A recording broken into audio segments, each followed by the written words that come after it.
थारैनो बे समाव आं दायो दंफायो चिरां जिल्लानि सिङाव थानाय खुंग्रिं रेन्जनि सिङाव थानाय सिखना जोहोलाव नेशनेल पार्क आरो बे नेशनेल पार्कआ दिनैनि समाव बेसेबां रैखाथि दङ। आथिखालनि हाग्रामा महिलारि बिथांनि दैदेननाय बिटिसि हाग्रा बिफाना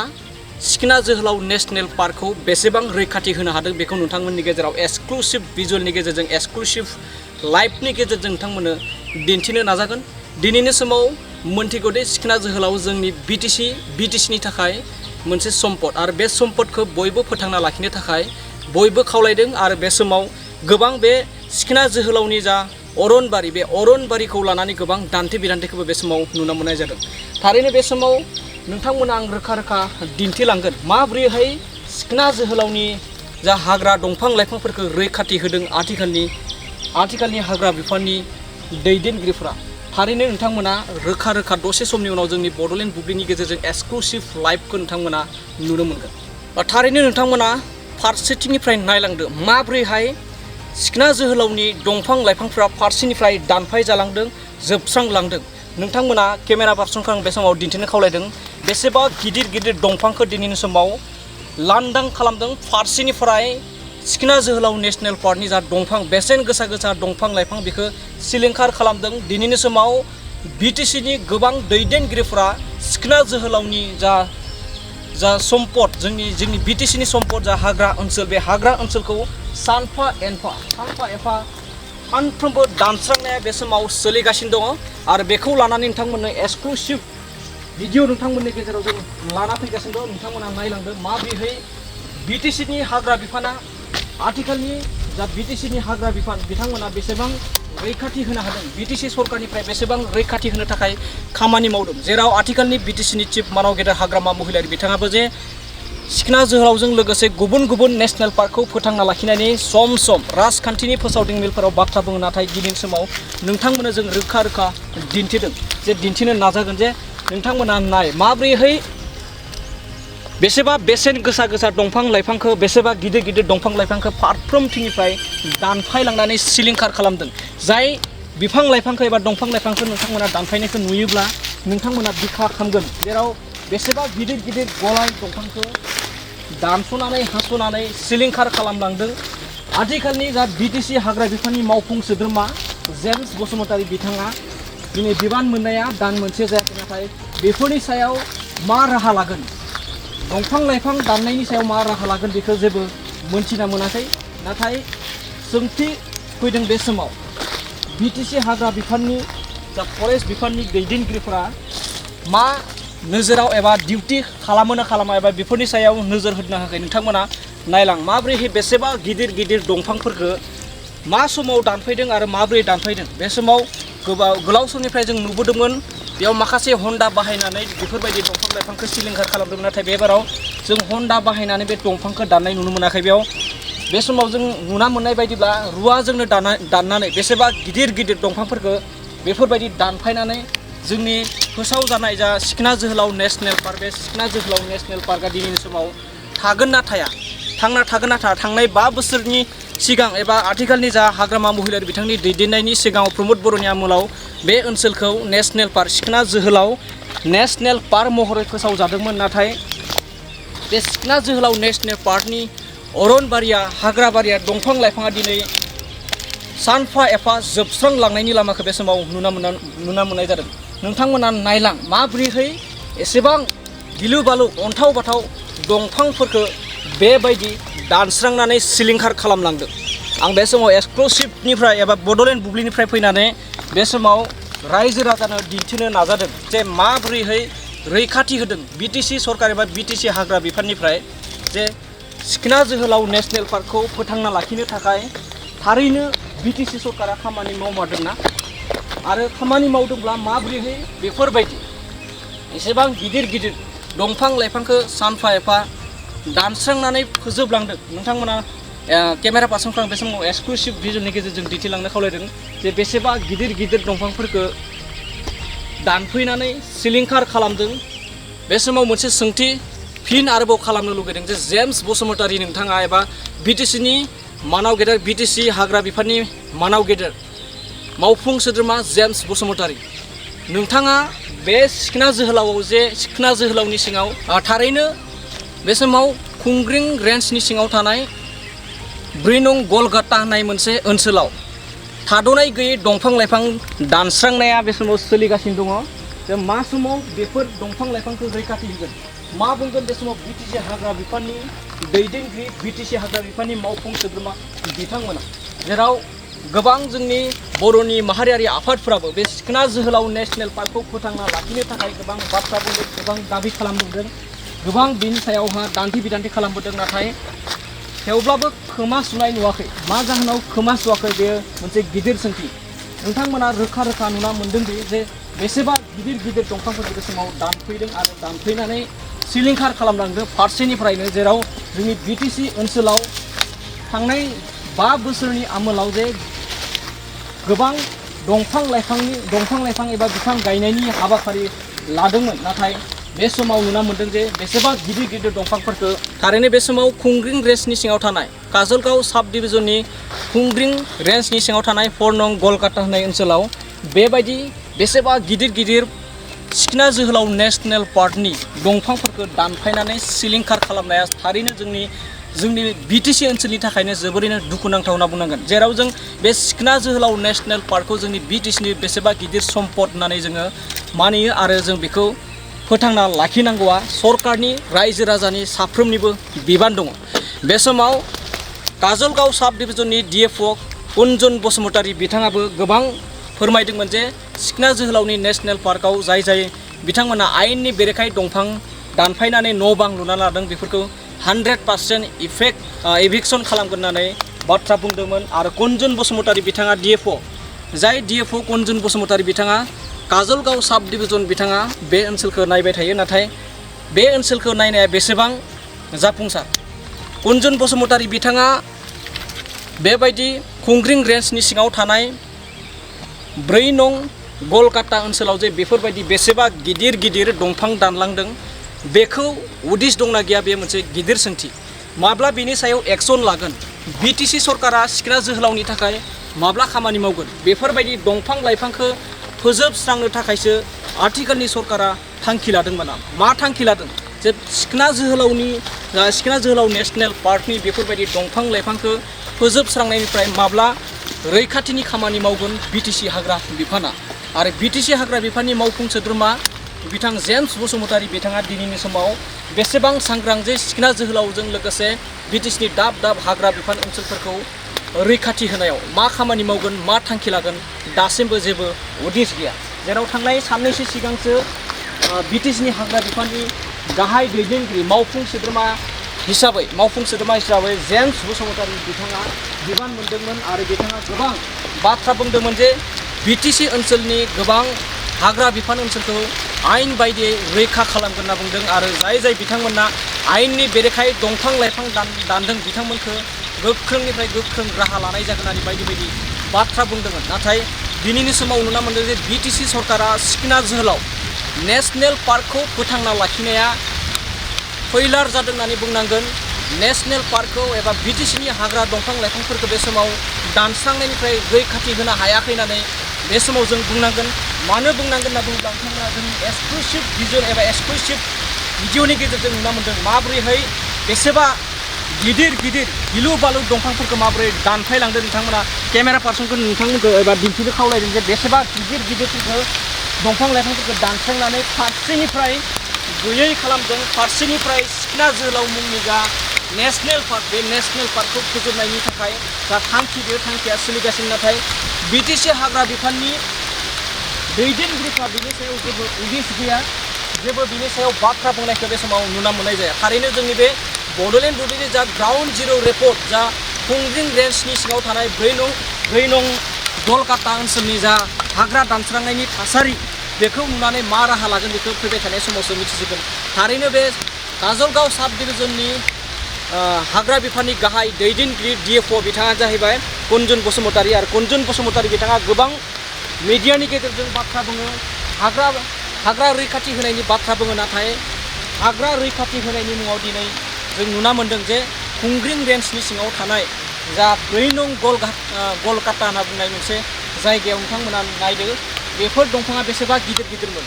बेसेबा गिदिर गिदिर दंफांफोरखौ माबायदि दानफैनानै सिलिंखार खालामदों दासिमबो बेफोर दंफां दाननायनिफ्राय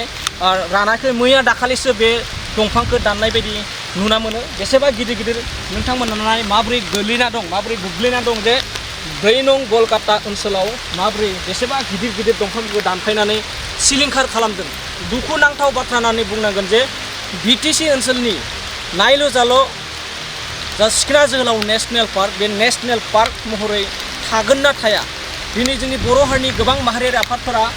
बेबायदि नेशनेल पार्कखौ फोथांना लाखिनो थाखाय मा बाथ्रा बुंगोन बेखौबो फैबाय थानाय समावसो मिथिसिगोन बे बेसेबा गिदिर गिदिर दंफां लाइफांफोरखौ दानफायदों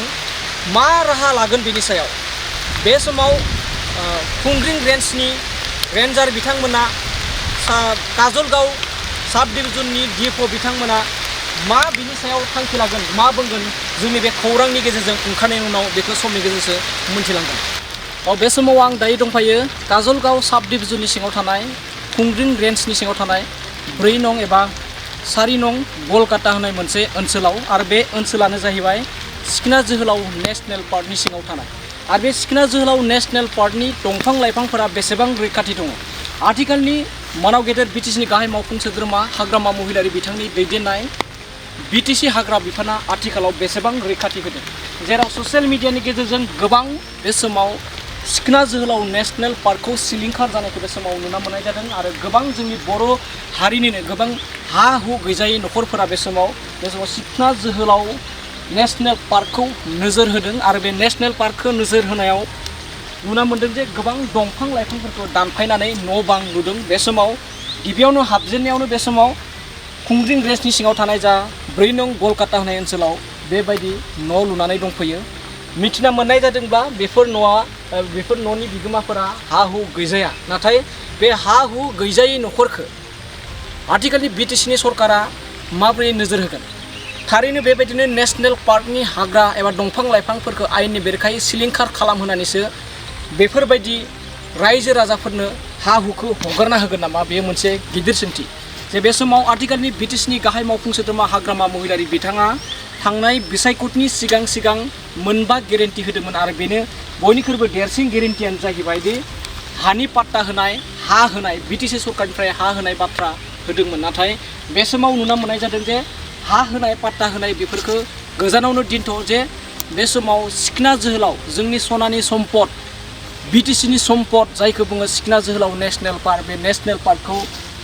बेफोरबायदि बेसेबा गिदिर गिदिर दंफांफोरखौ दानफायना सिलिंखार खालामदों बेफोरबायदि आरो गोबां गिदिर गिदिर दंफांफोरखौ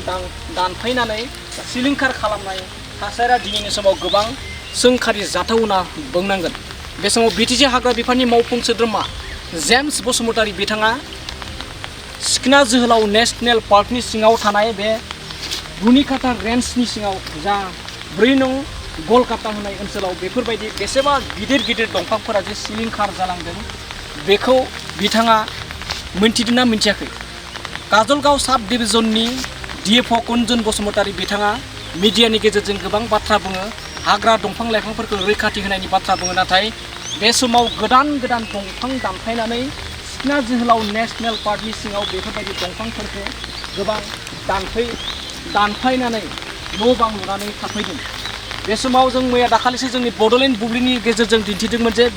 जाय बिथांमोना न' लुना दंफैयो बिथांमोना हा हु गैया सरकारा जेराव दोनहैयो बैयावनो थाहैगोन जा सिखना जोहोलाव नेशनेल पार्कनि अनगायै गुबुनाव जुदि सरकारा थानायनि बेबस्था खालामना होयोबा बिथांमोनाबो बेनिफ्राय ओंखारलांगोन होनना बुंदों गिबियावनो नायदो माबोरै केमेरा पार्सनखौ आं दिन्थिनो थाखाय खावलायदों बेसेबा गिदिर दंफां बियो बेफोरबायदि दंफांखौ दानफायनानै सिखना जोहोलाव नेशनेल पार्कनि सिन दान गैयै खालामनो थाखाय जा थांखि लादों बे थांखिखौ बिटिसि सरकारा माब्ला रैखाथि होगोन बे दंफांखौ नोंथांमोना नाय बेसेबा गिदिर दंफां बे दंफाङा माबोरै दानफाय जादों बेसेबा गिदिर दंफांफोरखौ दानफायना सिलिंखार खालामदों जे बे समाव बिटिसि हाग्रा बिफाननि दैदेनगिरिफ्रा बुंदों जे रैखाथि होनो थाखाय खामानि मावगासिनो दं होननानै आरो बे समाव मख'नांगोन दि हाग्रा बिफानखौ रैखाथि होनो थाखाय गोबां NGO जोनोम जादों आरो बिथांमोना बे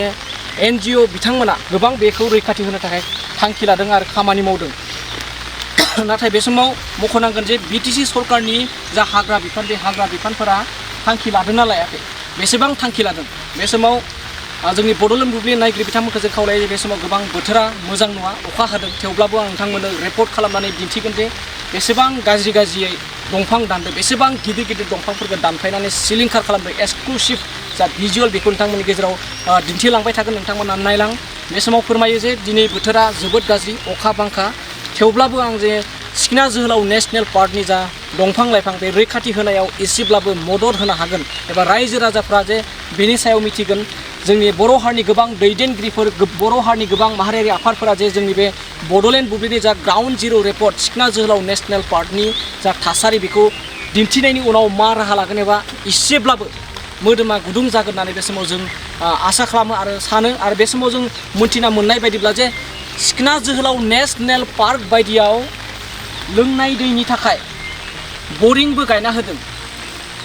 आसुरित बाथ्रा साननो गोनां बाथ्रा जाय नेशनेल पार्कआव सोरबा आयेननि बेरेखायै दंफां दानफायनानै हाग्रा फोजोबस्रांनानै न' लुफैना थानायफोरनोबो बे समाव बरिं गायना फैदों राजखान्थिनि माखासे खैसाराव बेफोरबायदि खालामनायखौ जों बे समाव मिथिना मोननाय जादों थारैनो बे समाव जों दिन्थिगोन जे माबोरैहाय बे समाव थोंजोङै एबा खेंस्लायै बुंनो हायोदि जे जाय बिथांमोना आयेननि बेरेखायै दंफां दानफायनानै न' बां लुफैदों बेफोरखौ गोबां माखासे राजखान्थिनि इसिङारि राजखान्थिनि दैदेनगिरिफ्रा एबा माखासे दालालगिरिफोरा माखासे हानि दालालगिरिफोरा बे समाव बरिंबो गायना होफैनायनि माखासे अजद होदों जों बे समाव नोंथांमोन दिन्थिलांगोन थारैनो बरिं गायना होदों नामा बे समाव मिथिना मोननाय जादों जे मैयासो MCLA साननैसो सिगां MCLA खाम्फा बरगयारि बिथाङा फोरमायदोंमोन जे माखासे दालालनि खैसारावबो रां जानानै माखासे दालालफोरा रां जानानै हा दिन्थिना फैनानै बेफोरबायदि सिखना जोहोलाव नेशनेल पार्कखौ फोजोबस्रांनाय जा इसिङारि थांखि बे थांखिजों गोबां दालालफोरा लोब्बा दं होननानैबो बिथाङा फोरमायदोंमोन दानिया नोंथांमोना नायलांगोन दसे समनि उनावनो जों एक्सक्लुसिभनि गेजेरजों बे बरिं गायना होफैनाय जा सिखना जोहोलाव नेशनेल पार्क बेसेबा गुदुं हाग्रानि गेजेराव नेशनेल पार्कनि सिङाव लोंनाय दैनि थाखाय बरिं गायना होफैनाय जाथाया बेसेबां गनायजाथाव जाय नेशनेल सिखना जोहोलाव पार्कखौ फोथांना लाखिनायनि बाथ्रा बुंदों बेबायदि बुंबाय थानाय समाव जे बरिं खुरनानै होफैदों दै लोंनो थाखाय अब्ला थारैनो रायजो राजाफोरा बेयाव हाग्रा सिमफायना दंफां दानफायनानै दिन्थिफैगोन हाग्रा दानफायनानै न' बां लुफैगोन बेयो रोखा मानो होनबा जुदि सरकारनि दैदेनगिरिफ्रानो एबा राजखान्थिनि दैदेनगिरिफ्रानो जुदि थानायनि खाबु होयो अब्ला बे दंफां लाइफांखौ सिखना जोहोलावनि एबा सिखना जोहोलाव नेशनेल पार्कखौ फोथांना लाखिनाया बेसेबां जाफुंसार जागोन बे समाव सोंथि खालामनो सानोदि जोंनि बड'लेण्ड बुब्लिनिफ्राय काजलगाव साब डिभिजननि एबा काजलगावनि DFO गुन्जुन बसुमतारी बिथाङा गोबां मिडियानि गेजेरजों बाथ्रा बुङो दंफां लाइफां रैखाथि होनायनि बाथ्रा बुङो नाथाय दिनै जा जोंनि बड'लेण्ड बुब्लिनि ग्राउन्ड जिर' रिपर्ट बेखौ नायोब्ला नुना मोनो गुन्जुन बसुमतारी दैदेननाय हाग्रा बिफानाबो बे समाव फैलारनानै बुंनांगोन मानो होनना बुङोब्ला बे समाव सिखना जोहोलाव नेशनेल पार्कनि इसिं एला सिङाव लांदां जाबाय दंफाङा बेसेबा किल'मिटार गोजानाव दंफां लाइफांखौनो नुनो मोननाय जाला बे समाव आं केमेरा पार्सनखौ जा बरिं गायनाय बे बरिं गायनायखौ दिन्थिनो थाखाय खावलायदों थारैनो बे समाव नोंथांमोना एबा नोंथांमोना दा बावैसो फोरमायनाय बायदि जा रुनिखाता रेन्जनि सिङाव थानाय 4 नं गलगाता ओनसोलाव बेबायदि जा सिखना जोहोलाव नेशनेल पार्कनि सिङाव दै जगायनाय सलारनि गेजेरजों दै जगायनायखौ बे समाव नुनो मोननाय जादों आथिखालाव BTC हाग्रा बिफाननि मावफुं सोद्रोमा जेम्स बसुमतारी बिथाङा जोंनि BTCनि सिङाव थानाय जायखिजाया मिथिंगायारि बिखाखौ रैखाथि होनायनि बाथ्रा बुंदों नाथाय बे समाव नुना मोनदों जे नेशनेल पार्कनि सिङाव बेफोरबायदि आथिखालनि गोदानारि मुगाजों दैनि जगार खालामनानै होनाय जा थासारि बेखौ नुदों गोबां बेयाव जोंनि थाफैगिरि एबा जोंनि सिखना जोहोलाव नेशनेल पार्कनि सिङाव थाफैनाय बिथांमोना बेबायदि मदद मोननानै दै जगायनाय जा जाथाय बे थासारिखौ जों नुना मोनदों ससियेल मिडियानि गेजेरजों बिथांमोना नुना मोनदों एबा माखासेफोरा नुना मोनदोंबो जानो हागौ जे नेशनेल पार्कनि सिङाव माबोरैहाय लोंनाय दैनि जगारखौ खालामना होनो हायो बे मोनसे गिदिर सोंथि थारैनो आथिखालनि सरकारा बेनि सायाव बेसेबां रैखाथि होनो थाखाय थांखि लामादों बे मोनसे सोंथि जाखांफैदो एबा सन्देह गोनां बे समाव नुनो मोननाय जादों नोंथांमोना नायलां माबायदि एक्सक्लुसिभ भिडिअनि गेजेरजों नायलां जे नेशनेल पार्क सिखना जोहोलाव नेशनेल पार्कनि सिङाव बेबायदि सलारनि गेजेरजों दै जगायनाय बे दै जगायनायखौ नुनो मोननाय जादों